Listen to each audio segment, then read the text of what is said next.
Welcome to another Infinite Campus training. In this tutorial, I'm going to show you how to access student information for students in your classes and students in the school.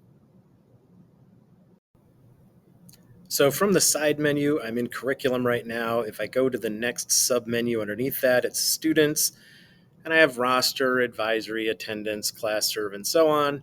But if you remember from the video about the teaching center, there is a tab in the teaching center that just says students. If I click on that tab, you'll notice that the menu options here match the menu options here. It's literally the same thing. It's not going to take you to something else. It's just two different ways to access the same page of information.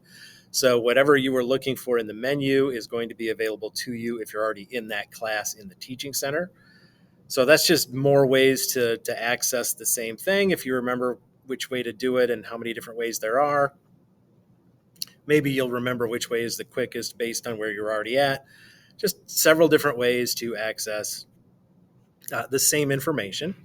Notice that each student's name is a link. If you click on it, it will open up some student information about that particular individual. It's not going to be as much information as you had access to in Harmony, but you will have access to a lot of different information.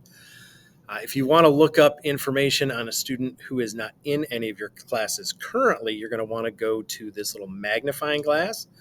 And then you can just search for first name, last name, whatever you type in, it'll search for it.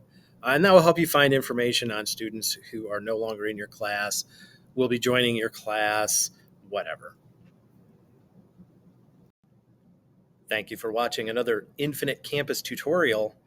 For more Infinite Campus tutorials and much more, don't forget to like and subscribe.